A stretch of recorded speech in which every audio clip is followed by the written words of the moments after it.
ձեզ սիրելի եղբայրներ, քույրեր, սրտանց ասենք փառք մեր Տիրոջը։ Թող Տերը իր Սուրբ Հոգով այսօր բոլոր մեր եղբայրների, քույրերի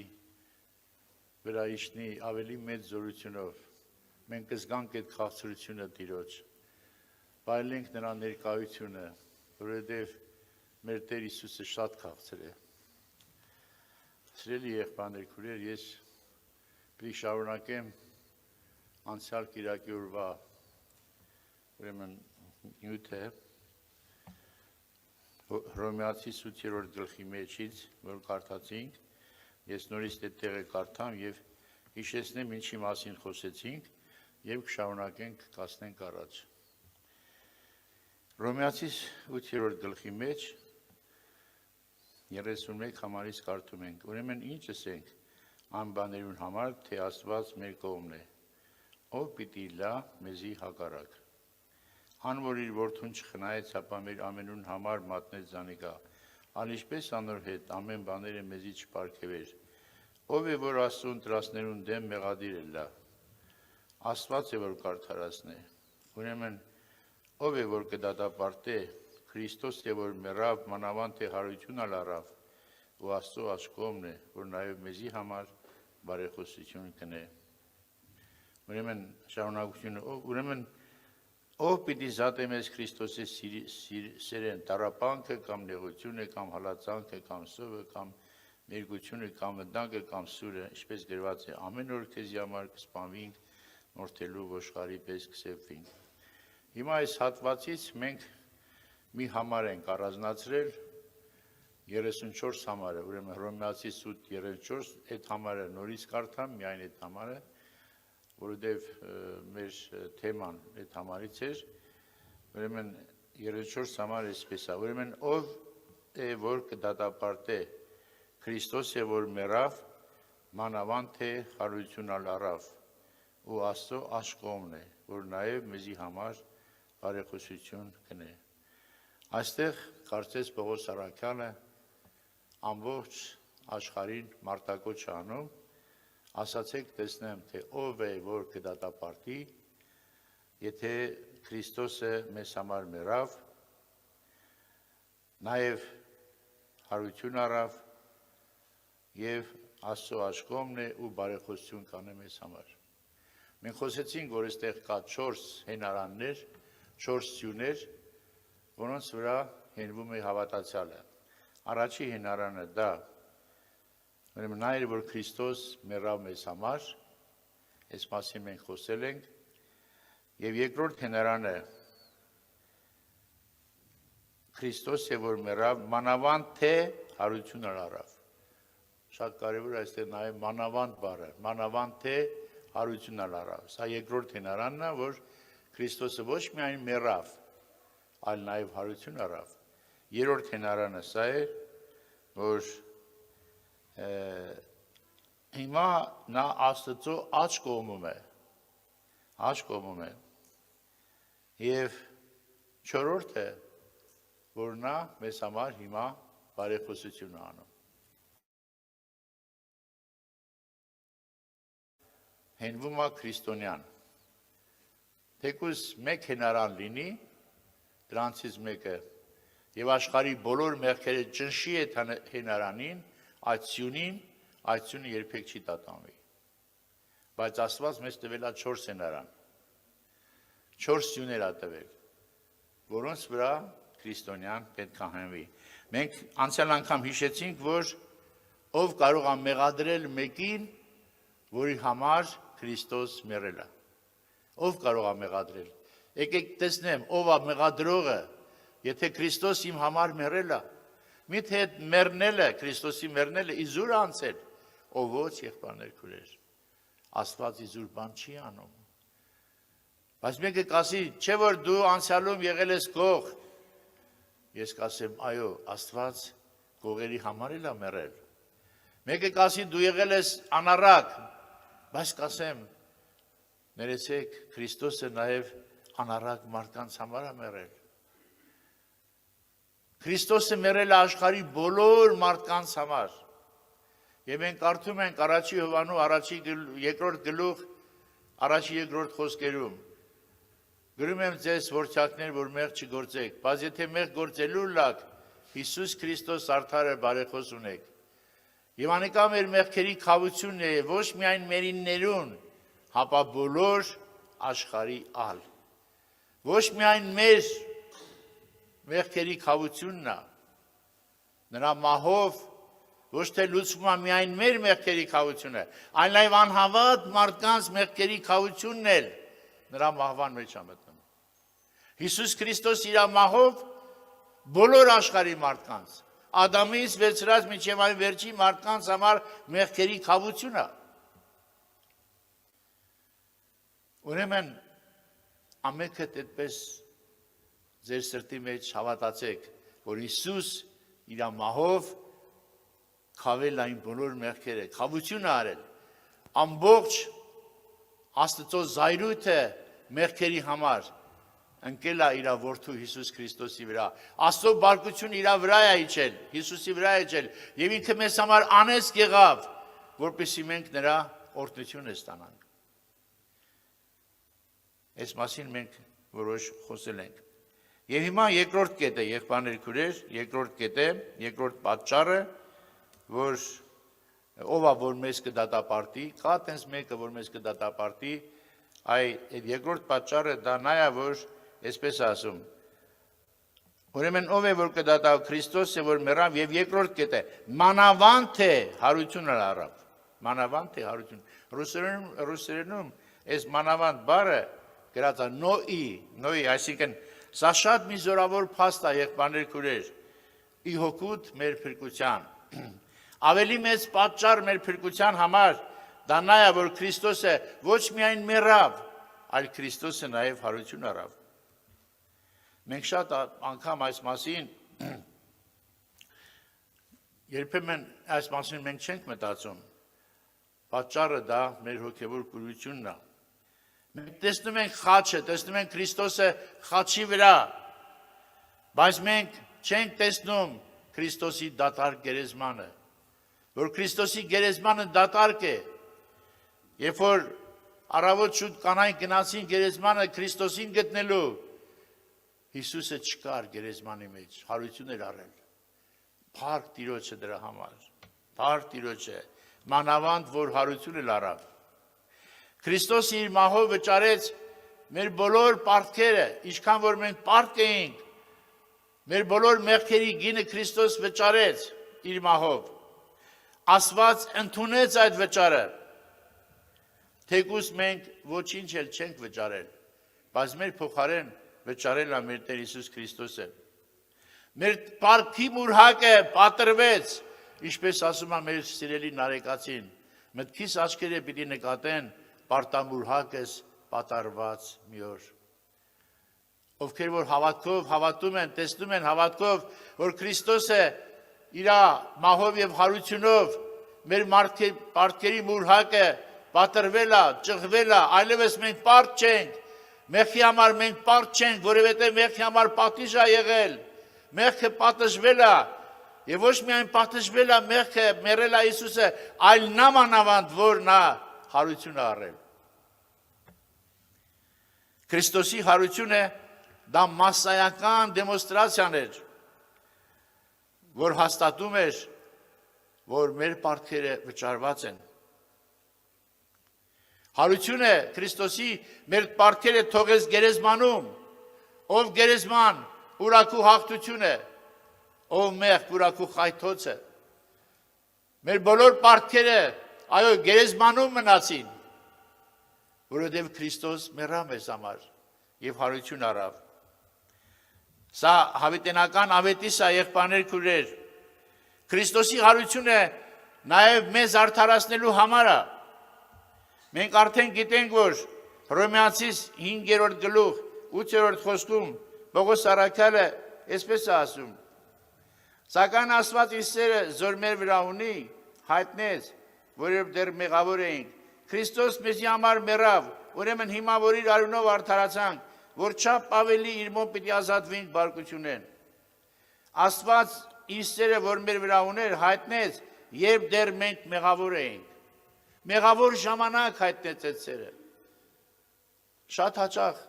եղբայրներ քույրեր, մենք սա չենք հասկանում։ Առօրյա կյանքում ասում ենք ինքը ինչի սիրում, բայց իրան ոնց սիրեմ։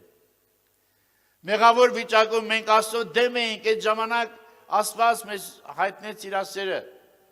եւ Քրիստոս եկավ եւ մեռավ մեզ համար։ Երկրորդ Եսուսում եմ կարդամ նաեւ Առաջի Կորինթացիս 15-րդ գլուխ 3-րդ խոսքը, որ այսպես ասում մեր սիրելի առաքյալ Պողոսը, Առաջի Կորինթացիս 15:3, «Մասի ամենեն առաջ ես ձեզի ավանդեցի զանիկա, որ ես ընդունեցի, թե Քրիստոս մեր մեղքերուն համար մեռավ գրքերու ըսվածին համեմատ»։ Հետպես չի մեռել, գրքերի ըսվածի համեմատ։ Հավիտենական դարերից առաջ դեռ այս երկինքն ու երկիրը չկային, Քրիստոսը արդեն մեռալ էր մեր համար։ Իհարկե այդ ծրագիրը կար։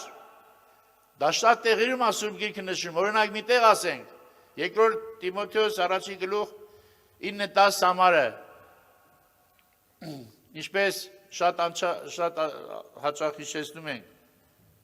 երկրորդ Տիմոթեոս առաջի գլուխ 9-10 համարը, որ մեզ փրկեց ու սուրբ կոչումով կանչեց մեզ, ոչ թե մեր գործերին նայելով, հապայի նախասահմանության եւ շնորհքին նայելով, որ Քրիստոս Հիսուսով մեզի տրվեցավ հավիտենական դարերից առաջ, բայց հիմա հայտնվեցավ մեր Տեր ու Փրկիչ Հիսուս Քրիստոսով, որ մահը խափանեց եւ իր լույս անեց կյանքն ու անմահությունը ավետարանի միջոցով։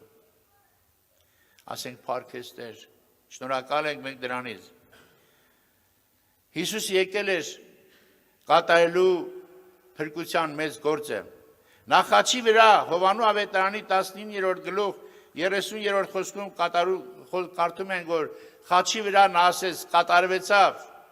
ամեն բան կատարվեցավ։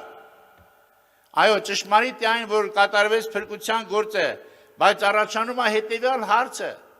Քրիստոսը խաչի վրա, այո, երբ որ մեռավ, փրկության գործը ավարտվեց, կատարեց։ Բայց հարց առաջանում, որտեղից գիտենք մենք, ինչից ենք համոզված, որ Աստված ընդունել է Քրիստոսի փրկագործությունը։ Այսինքն, որ ընդունելի է Աստծո համար Քրիստոսի մահը, որպես մարդկության համար, արդյոք ընդունելի է Աստծո համար, դա որտեղից գիտենք։ Եթե Քրիստոսը մնար գերեզմանի մեջ, մեր սրտերը անհանգիստ կլինեին։ Մենք չէինք կարող հասկանալ, արդյոք Աստված ընդունեց Քրիստոսի մահը, մեր մեղքերի պատիժը նրա մեջ ընդունեց, թե չէ։ Արդյոք Աստված ընդունեց, ստորագրեց, որ եւ ասեց, այո, ընդունում եմ,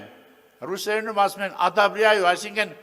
այդ բանը Քրիստոսի խաչով եւ մահով եւ հարությունով ես ընդունում եմ այդ գործը, հավանություն եմ տալիս դրան։ Եթե Քրիստոսը հարություն չառներ, թեպետ մեր փրկությունը կատարված էր, բայց մեր սրտերը կմնային անհանգիստ եւ մենք տագնապի վիճակի մեջ կլինեինք։ Հարությունը դա ապացույցն է, որ Քրիստոսի խաչի վրա կատարած գործը Աստված ընդունեց։ Ես կարճ մի փոքրիկ մի բան ասեմ, որպեսզի պարզ լինի։ Օրինակ ասենք ես մեկին շատ մեծ գումար եմ պարկ, շատ մեծ գումար, որ հնարավոր չի այդ գումարը վճարել, ամեն ձևով, շատ մեծ գումար է։ Բայց ես գիտեմ, որ այդ գումարը, եթե ես դրա համար ես գտնում եմ մեկին, իմ ընկերոջը, իրան ճանաչում եմ եւ գիտեմ, որ ինքը պարտկատիրոջ է շատ մոտիկ է։ Եվ ես խնդրում եմ, ասում եմ, գնա այդ պարտկատիրոջ մոտ, բարեխոսի իմ համար, միգուցե ինքը շատ հարուստ է, միգուցե ինքը այդ պարտքը, որ ես ունեմ, ջնջի եւ չընդունի այդ պարտքը, այլևս համարի, որ ես այլևս պարտ չեմ։ Եվ ուրեմն եղբայրներ քույրեր, պայմանավորվում են, այդ մարդը իր մոտիկը գնում է այդ հարուստի մոտ եւ բարեխոսում այդ մարդու համար Եվ ասում է, որ նա ոչինչ չունի, չի կարող քո պարտքերը վճարել։ Բարեխոսում է, իսկ այդ հարուստ էսպես ասում։ Այո, ասում է, քանի որ դու եկել ես ինձ մոտ, ես լսում եմ քեզ, ընդունում եմ եւ ջնջում եմ նրա պարտքերը եւ ստորագրում եմ, որ նա այլևս ինձ պարտ չի, այդ ստորագրությունը ադուկտ է, վերցրու քո մոտ։ Բայց քանի որ դու իմ մոտիկն ես, ես ուզում եմ, որ դու մի որոշ ժամանակ մնաս ինձ մոտ, միասին ժամանակ անցկացնենք, հետո նոր կգնաս այդ փաստաթուղթը կտանես, կտաս իրան։ Այս մարդը մնում է իր մոտ, այդ տիրոջ մոտ, որ պարտքերը ջնջեց։ Ինչ է կարծում, ինչ վիճակում կլինի, ասենք այսօր ամսի քանիսն է։ 28-ը։ Ամսի 28-ին գնացել է։ Հիմա սպասում ենք, որ շուտով 29-ին կամ ամսի 1-ին, 2-ին հետ գա, բայց տեսնում ենք, անցնում է օրեր ժամանակ, բայց չի գալիս։ Մի 20 օր անցել չի գալ, ինչ կլինի իմ վիճակը։ Խիստ անհանգիստ կլինեմ, կմտածեմ, որ միգուցե չի ընդունել պարտքատերը։ Բայց երբ որ կգա բարաթը ձեռքին, պատրված, ստորագրած, որ դու այլևս ինձ պարտ չես, ինչ մեծ ուրախություն կլինի իմ սրտում, եղբայրներ, քույրեր, երբ որ տեսնեմ նրա ստորագրությունը, որ այլևս ես իրան պարտ չեմ, իմ սիրտս կլսվի մեծ ուրախությունով։ Այո, եղբայրներ, քույրեր, Քրիստոսի հարությունը դա է ցուցադրում, որ Աստված ընդունել է, այդ պարտքերը ընդունել է եւ մենք այլևս պարտ չենք Քրիստոսին։ Դնողություն, Աստծուն այլևս պարտ չենք, որտեղ Քրիստոսը իր մահով եւ հարությունով կատարել է այդ գործը։ Եղբայրներ, քույրեր, եթե մենք նայենք, ասենք Հռոմեացիս 4-րդ գլուխ, ուրեմն 20-ի խոսքը, այսպես է ասում, որ մեր հանցանքներուն համար մատնվեցավ եւ մեզ արդարացնելու համար հարություն առավ։ Նորից եմ կարդում, որ մեր հանցանքներու համար մատնվեցավ եւ մեզ արդարացնելու համար հարություն առավ։ Այստեղ կարծես թե մի ճիշտ չի հասկացում, օրիգինալը, ես կարդացել եմ հունարեն օրիգինալը այսպես է։ Ուրեմն սա պետք է հասկանանք այսպես, որ ուրեմն մեր հանցանքներու համար մատնվեցավ եւ մեզ արդարացնելու համար հարություն առավ։ Հիմա ես ուզում եմ մի հատ հարց տամ, որից հետո ես կհասկանանք, թե այստեղ ավելի ճիշտ ինչպես է գրված։ Ինչպես եք կարծում, մեր մեղքերի հարցը երբ լուծվեց, որ պահին, մահվան պահին լուծվեց, թե հարության պահին։ Երբ մեր մեղքերը, ինչքան որ մեղք էին գործել, այդ մեղքերի հարցը լուծվեց, պատիժը կրելուց հետո, մահից հետո, թե հարությունից հետո։ Այո, մահից հետո։ Երբ որ Քրիստոս մեռավ խաչի վրա, մեր մեղքերի գինը վճարվեց, այսինքն մեղքի վարձքը մահը կատարվեց, եւ այլևս մենք պարտ չենք, բայց մենք չգիտենք դրա համար, անհանգիստ ենք։ Դրա համար այստեղ այսպես պետք է կարդացվի, որ մեր հանցանքներու համար մատնվեցավ եւ մեզ արդարացնելու համար հարություն առավ։ Ուրեմն մենք ինչի համար հարություն առանք։ Մենք հարություն առանք, որովհետեւ արդեն մահով արդարացանք։ Ոչ թե հարություն առանք, նոր արդարացանք։ Հարության պատճառով արդարացանք, այլ ճիշտ հակառակը։ Մենք արդարացանք, Քրիստոսի մահով արդարացանք, եւ այդ էր պատճառը, որ մենք հարություն առանք։ Եթե մենք արդարացած չլինեինք Քրիստոսի մահով, եթե Քրիստոս արդարացված չլեր եւ իր գործը Աստված ընդունած չլիներ, Քրիստոս հարություն չէր առնի։ Ուրեմն մենք հարություն առանք, որովհետեւ Աստված ընդունեց այդ գործը։ Աստված Քրիստոսի մահը ընդունեց եւ ստորագրեց։ Այո, եւ որի ասեց, մտքիս աչքերը պիտի նկատեն պարտամուր հակը սպատարված մի օր։ Պատրվեց այդ պարտամուր հակը։ Քրիստոսը հարություն առավ եւ սա դեմոնստրացիա, սա ցուցադրումն է, որ Աստված ընդունել է մեր մեղքերի պատիժը Քրիստոսից եւ մենք այլևս պարտ չենք։ Բայց սիրելիներս, շատերը թեկուզ մենք հավատացել են Քրիստոսին, բայց դեռ գտնվում են վախի մեջ, գտնվում են տագնապի մեջ։ Արդյոք ինչ կլինի, եթե ես իմ կյանքս հանձնեմ Հիսուսին։ Ինչպես կլուծվեն իմ կյանքի խնդիրները։ Ամեն մարդ իր կյանքում խնդիրներ ունի։ Նա մտածում է լավ ինչ կլինի, եթե ես կյանքս Քրիստոսին հանձնեմ։ Իմ խնդիրները ինչպես կլուծի։ Սիրելի եղբայրներ, քույրեր, այսօր ես կարող եմ ասել, որ բանը նրանում չի, որ ես բարի եմ եւ կատարում եմ ինչ-որ օրենքի գործերը, այլ բանը նրանումն է, որ ես պետք է հենվեմ Հիսուսի վրա։ Հիսուսը իմ համար պետք է լինի սյուն, իմ հնարանը, իմ կյանքի բոլոր խնդիրների պատասխանը պետք է լինի Քրիստոս Հիսուս, մահացած եւ հարություն առած։ Հիսուսը պետք է լինի իմ հնարանը, իմ սյունը։ Այո, Աստված օրհնի եղբայրներ քույրեր։ Տեր Հիսուսը հարություն առավ եւ մենք այդ հարությունով նաեւ արդարացված էինք եւ դա արդարացված գործի հրապարակավ ցուցադրումներ, հրապարակավ դեմոնստրացիաներ։ Սրտանց ասենք փառք ես Տեր, որ դու ոչ միայն մեռար, այլ նամանավանդ, ինչպես Պողոս Արաքյան, նամանավանդ դու հարություն առար։ Երկրորդ ջան։ Ուրեմն երկրորդ հնարանը, որի վրա պետք է հիմնվի քրիստոնյան, դա նա էր, որ Քրիստոսը հարություն առավ։ Առաջի հնարանը, որ Քրիստոս մեռել է իմ համար, ասենք իմ համար է մեռել, եւ իրոք ամեն մեկը թող հավատա, որ Քրիստոսը մեռել է իր համար եւ հարություն առել նաեւ մեզ համար։ Ուրեմն ով կարող է մեզ մեղադրել դրա համար։ Հիմա երրորդ պատճառը նորից շարունակում ենք Հռոմեացի 8:34-ը։ Ուրեմն ով է որ կդատապարտե Քրիստոսը որ մեռավ, մանավանդ հարությունը առավ ու Աստծո աջ կողմն է։ Երրորդ պատճառը, որ Աստծո աջ կողմն է։ Եթե մենք կարդում ենք Աստծո աջ կողմն, կարծես թե այստեղ ոչ մի հատուկ բան չկա, Աստծո աջ կողմն է։ Հռոմեացի 5:10-ում այսպես է ասում. Վասի եթե մեր թշնամի եղած ատենը Աստծո հետ հաշտվեցանք, իր որդու մահով, որ չափ ավելի մեր հաշտված ատենը պիտի ապրենք անոր կյանքով։ Հաշտված ատենը պիտի ապրենք անոր կյանքով։ Եղբայրներ քույրեր, եկեք մեր ուշադրությունը դարձնենք որ չափ ավելի բարերի վրա, որ Աստծո աջ կողմն է։ Այս փաստը, որ Աստծո աջ կողմն է, շատ մեծ նշանակություն ունի, թեկուզ մենք հիմա դա այդքան լավ չենք կարող հասկանալ։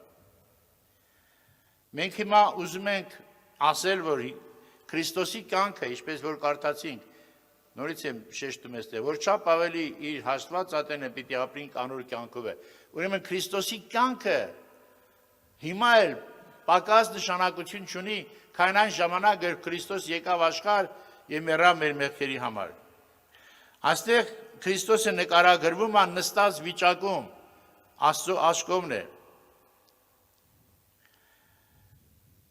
Որպես ապացույց տեսնենք, Քրիստոսը 3 տեղ կասեմ, բայց 2-ը կարդամ, որ Քրիստոսը Աստծո աջ կողմը նստած է ինքը։ Մատթեոս 22:44, սա չեմ կարդա, ժամանակի պատճառով կարդանք Եբրայեցիս 12:2, որ հիմա բարձրացել է Աստծո աջ կողմը եւ նստել է այնտեղ Աստծո աջ կողմը։ Հիսուսին նայենք, Եբրայեցիս 12:2, Հիսուսին նայենք մեր հավատքի առաջնորդին ու կատարողին, որ այն ուրախության համար, որ իր արժև կեցած էր, խաչը հանձն առավ, ամոթ արհամարեց ու Աստծո աթոռի աջ կողմը նստավ։ Եվ մի համար էլ կարդամ, Հայտնության 3:21։ Հայտնության 3:21։ Ուրեմն, ան որ կհաղթե ինձի հետ իմ աթոռս նստել պիտի տամ անոր, ինչպես ես ալ հաղթեցու իմ հորս հետ անոր աթոռը նստա։ Ով որ կհաղթի իմ հետ պիտի նստի այն աթոռին, որին ես եմ նստած։ Ուրեմն, հիմա այստեղ ինչ կարևոր բան կա այս նստած վիճակի համար, որ խոսում ենք։ Այո, Քրիստոսը նկարագրվում է նստած վիճակում։ Քրիստոս երբեք չէր նստի, եթե նա իր գործը ավարտած չլիներ։ Եթե դու քո գործը չես ավարտում, չես կարող նստես, պիտի ասես գործը սպրսնեմ, հետո հանգստանամ, հետո նստեմ։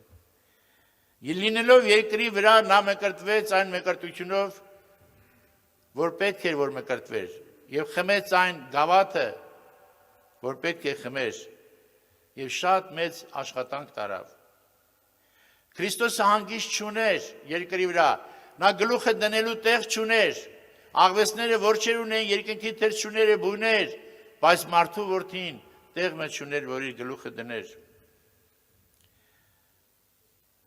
Եղբայրներ քույրեր, Հիսուսը ձգտում էր ավարտելու այն գործը, որ Հայրը նրան ուղարկել էր երկրի վրա կատարելու։ Հարց է առաջանում,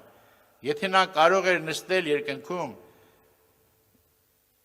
վայելելով հանգիստ, ամեն բան կատարված, եթե չլիներ, միթե նա կարող էր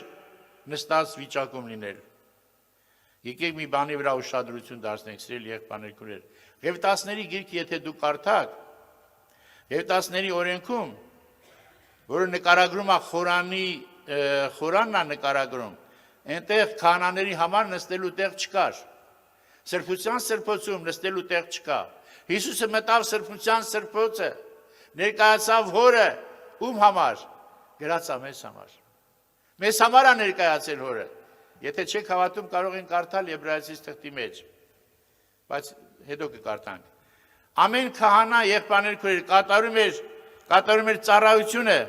կանգնած վիճակում եւ առաջարկում էր զոհաբերություններ էր անում եւ ուրեմն մեղքի համար զոհ էր անում, տարբեր զոհաբերություններ էր անում։ Նրանց մոտ այնտեղ նստելու տեղ չկար։ Քահանան չէր նստում, քանի որ նա միշտ աշխատանք ուներ կատարելու։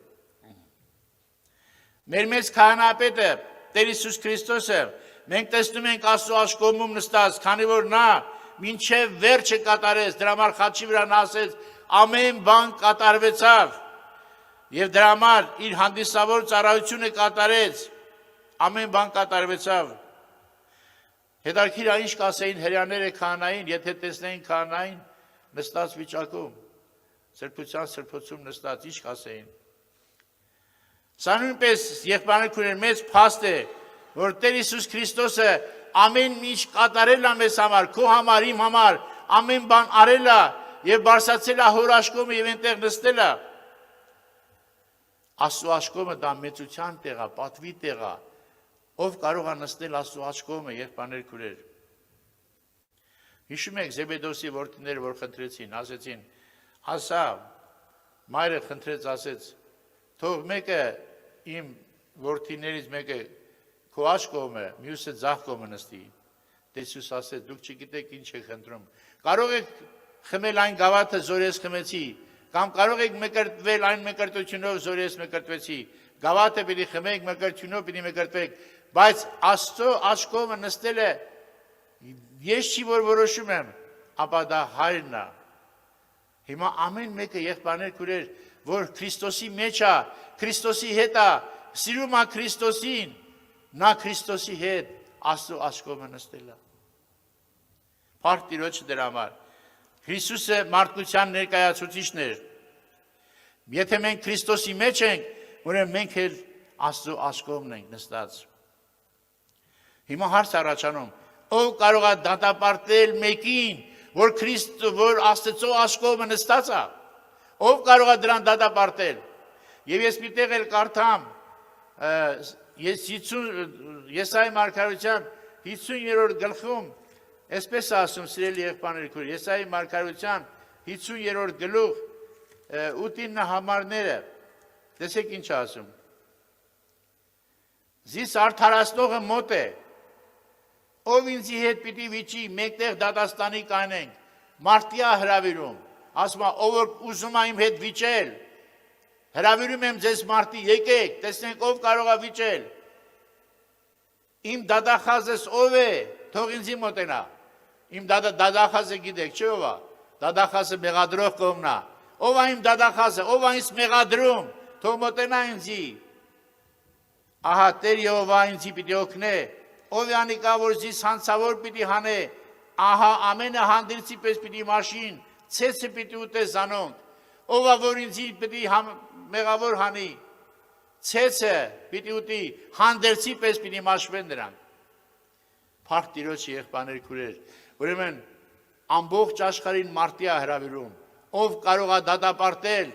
մեկին, որի համար Քրիստոս մեռավ, նա մանավանդ հարություն էլ առավ, եւ հիմա հորաշկոմը նստած է, եւ չորրորդ կետը, որ բարեխոսում է մեզ համար։ Եվ մի քանի բաներ սրանից ասեմ, որից հետո կաղոթենք։ Չորրորդ կետ ուրեմն նա բարեխոսում է մեզ համար։ Հռոմեացիս 8:34-ի վերջի հենարանը, չորրորդ հենարանը, որ մենք հասկանանք, որ ոչ մեկը չի կարող մեզ մեղադրել դրա համար։ Ավելի մանրամասն այդ մարդին կարդում ենք Եբրայեցիս 7:25-ում,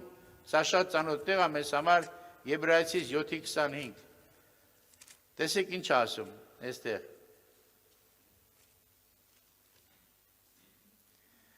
Ուստի բոլորովին կարող ալե ապրեսնելու զանոնք,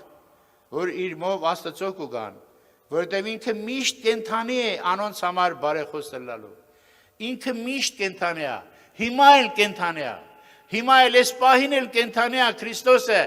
բարեխոս լինելու։ Բարեխոսությունը գիտեք ինչ է նշանակում, եղբայրներ քուրեր։ Բարեխոսությունը մենք ճիշտ պիտի հասկանանք։ Դա չի նշանակում այսպես, որ լավ երեխան ասենք ինչ-որ չարություն արել, ոչինչ, դե լավ ներենք, էլ չի անի չարություն։ Այդպես չի Քրիստոսի բարեխոսությունը։ Քրիստոսի բարեխոսությունը պաշտպանությունը մեզ օրինական ճանապարհով է։ Այսինքն դատապաշտպանը եղբայրներ քուրեր, ինչպես պիտի պաշտպանի դատը, եթե չկա օրենքներ։ Դատապաշտպանը դատը պաշտպանում է օրենքների շնորհիվ, օրենքների միջոցով։ Հապա ինչ օրենքի միջոցով է մեր դատապաշտպանը, մեր Տեր Հիսուս Քրիստոսը պաշտպանում մեր դատը։ Ինչ օրենքներ կան դրա համար, որ Տեր Հիսուս Քրիստոսը պաշտպանում է մեր դատը։ Եղբայրներ քուրեր, երբ որ դատախազը սատանան ցույց է տալիս մեղքը, Քրիստոս ցույց է տալիս արյունը։ Ահա մեղքի պատասխանը։ Այո, ես մեղավոր եմ։ Այո, շատ մեղավոր եմ, բայց չէ որ այդ մեղքի համար արյուն է թափված։ Բայց չէ որ Հիսուսը արյունաթաթախ ձեռքերով բարձրացավ երկինքը, ներկայացավ Հորը եւ Հորը խնդրեց եղբայրներ քուրեր մեզ համար։ Ով կարող է դատապարտել մեզ, եթե մեզ համար Քրիստոսը մեռել է, եթե Քրիստոսը մեզ համար բարեխոսում է, պաշտպանում է մեր դատը, ուստի բոլորովին կարող է ապրեսնել նրանք, որոնք Աստծո կգան, որովհետև ինքը միշտ կենթանի է բարեխոս լինելու համար։ Եղբայրներ քուրեր, այո, Քրիստոսը միշտ կարող է մեզ ապրեսնել։ Քրիստոսը մեզ համար բարեխոս է, սա շատ մեծ մի փաստ է մեր օգտին, որ նա է իմ բարեխոսը, նա է իմ դատապաշտպանը, սա շատ մեծ փաստ է, եղբայրներ քուրեր։ Հայրը չիջավ երկրի վրա գինը ստանալու համար։ Ինչ գին։ Մեր ուրեմն մեղքերի գինը, պատժի գինը ստանալու համար հայրը երկրի վրա չիջավ, հապա վճարված գինը ստանալու այդ արյունը վերցնելու համար։ Ղևտացների գրքում նկարագրվում է, որ երբ որ զոհը մորթվում է, մեղքի համար որպես զոհը մորթվում է, այդ զոհի արյունը քահանան վերցնում է եւ ինչ անում, եւ տանում է, մտնում է սրբության սրբոց եւ սրսկում է ուխտի տապանակի վրա, ներկայանում է սրբության սրբոց է մտնում, տանելով այդ արյունը Քրիստոսը մեռավ որպես զոհ եւ այդ արյունը ինքը իր սեփական արյունը տարավ երկնային սրբության սրբոց, մտավ անձեռագործ սրբարանը, ներկայացավ իմ եւ քո համար։ Ասենք փառք ես Տեր։ Հիսուսը իր արյունով ներկայացավ, ոչ թե հայրը իջավ այդ մեղքի գինը վերցնելու, ապա Հիսուսը տարավ երկինք։ Ասենք փառք ես Տեր դրա համար։ Այո, քահանապետը սրբության սրբոցից չի բերում վարագուրից դուրս, այլ ինքը վարագուրից ներս է մտնում։ Հակառակն է կատարվում։ Հիսուսը մտավ, այո, վարագուրից ներս մտավ, պատրվեց վարագույրը եւ վարագուրից ներս մտավ։ Դրա համար սիրելի եղբայրներ քույրեր, երբ որ նա անում է այդ բանը, քահանայապետը հանում է իր աշեքեղ հանդերձները, զգեստները հանում է, հագնում է կրսեր քահանայի հանդերձը եւ դրանով է մտնում սրբության սրբոցը եւ սրսկում արյունը։ Հիսուս իր հանդերձները հանեց, ինքը ինչ որ ուներ եղբայրներ քույրեր, որպես Աստված, որպես մարդ մի կողմ դրեց։ Հիշում եք հաղորդության ժամանակ էլ ասում հանդեսները մի կողմ դրավ, մեջքը գոտի կապեց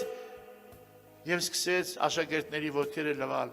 Այդ հանդերձը նշանակում է նաեւ, եթե դուք հանդերձին նայում եք, կարող եք ասել, ինչպիսի մարդ ասա։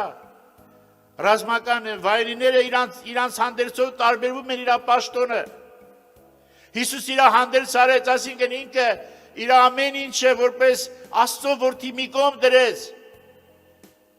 Եվ մտավ սրբության սրբոցը, ներկայացավ հորը։ Տեր Հիսուս այո, արավ այնպես, ինչպես քահանան են անում, քահանապետն անում։ Նա իր վերքերը, իր մարմինը, իր արյունը Աստծո առջև բերեց, մեկնեց իր վիրավոր ձեռքերը հորը եւ խնդրեց մեզ համար։ Ահա այն բանի ապացույցը, որ Քրիստոս չի դատապարտում։ Երբ Քրիստոսը խնդրեց իր վիրավոր ձեռքերով, ապա նա չխնդրեց թշնամուց, նա խնդրում էր իր հորը, հորից էր խնդրում, իր հարազատ հորից էր խնդրում։ Դրա համար մենք պետք է վստահենք մեր փաստաբանին, մեր բարեպաշտին, մեր բարեխոսին։ Մենք գիտենք, որ նա մեզ սիրում է, եւ ավելի շատ,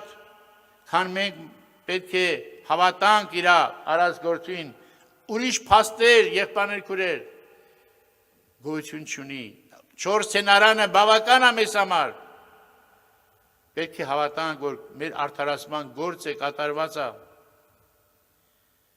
Այդ գործը կատարվել է, սիրելիներս, ուրեմն եկեք մի րոպե պատկերացնենք, որ այսօր աշխարհի վերջն է։ Եկեք մի րոպե պատկերացնենք, որ հիմա աշխարհի վերջն է սկսելու։ Երկինքները կրակով այրվում են, երկիրը ցնցվում է, աստղերը թափում են երկրի վրա։ Հայտնության 6-րդ գլուխ 12-17-րդ խոսքերն եմ կարդում։ Հայտնության 12-րդ գլուխ ներողություն 6-ի 12-17։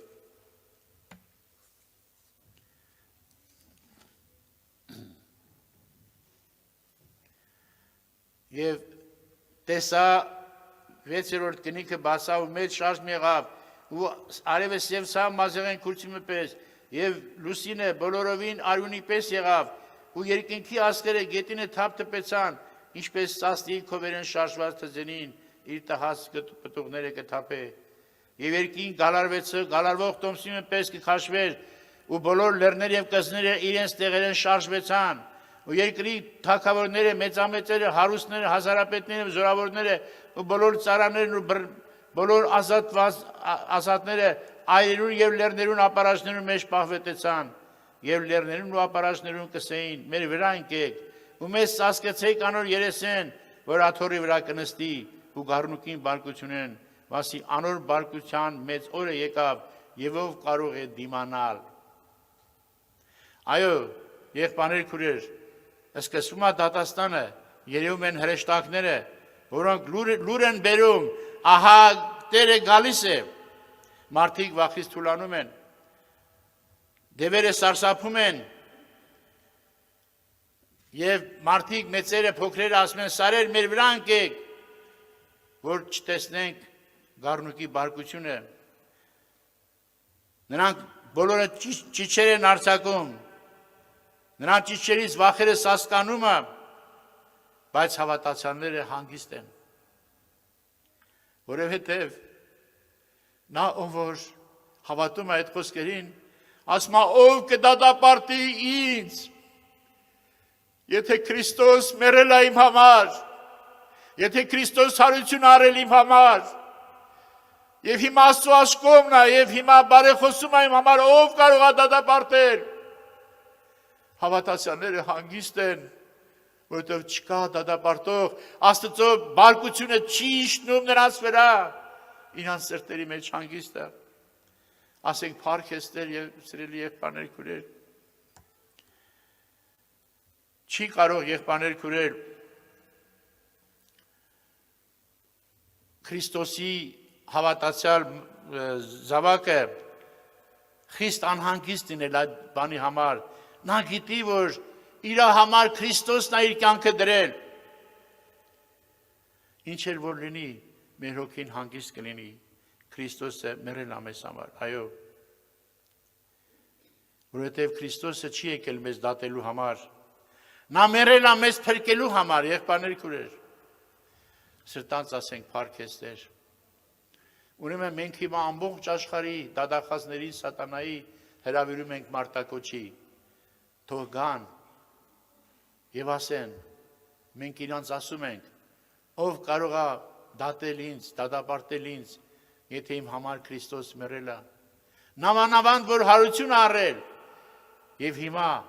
հոր աչքոմը նստած իմ համար բարեխ խոսում է, ով կարող է դատապարտել։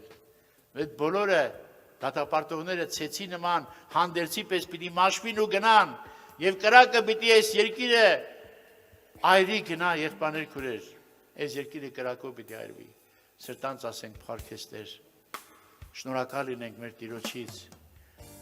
Փառավորենք նրա անունը։ Դուք եղբայրներ քուրեր վախենալու բան չունեք։ Եթե դուք հավատում եք այս խոսքերին, դուք ոչ մի վախենալու բան չունեք, որովհետև Քրիստոսն է ձեր դատապաշտպանը, որովհետև Քրիստոսն է ձեզ համար մեռել եւ նամանավանդ հարություն ալարել։ Դուք չունեք վախենալու որևէ մի բան։ Այո, եղբայրներ քուրեր, ես մեծ համարն էլ կարդամ, պատրաստվում ենք երգելու եւ երգից հետո կաղոթենք։ Բանանենք, բարձրանանք, ոտքի վրա կանգնենք եղբայրներ քուրեր։ Եբրայեցիս թղթի մեջ կարդում ենք հետևյալը.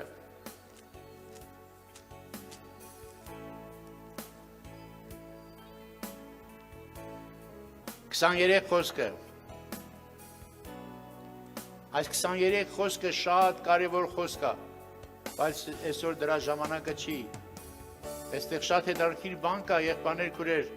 բայց մեկ օր այս խոսքի մասին խոսենք, ասում է։ Տեսեք ինչ ասում, ուստի հարկ էր որ երկնավոր բաներն օրինակները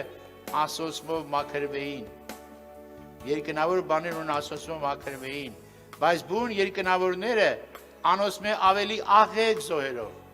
Կարծես թե երկնավորներն էլ պիտի մաքրվեն, բայց ավելի աղեկ զոհերով։ Այս մասին մենք դուք խոսենք։ Քանզի Քրիստոս ոչ թե ձեռագործ սրբարանը մտավ, որ ճշմարիտին օրինակն է, հապա բուն երկինքը, որպեսզի հիմա մեզի համար Աստծո առջև ներկայանա։ Ում համար, եղբայրներ քուրեր։ Եկեք ամենքս ասենք իմ համար։ Հիսուսը բարձրացել է, մտել է բուն երկինքը,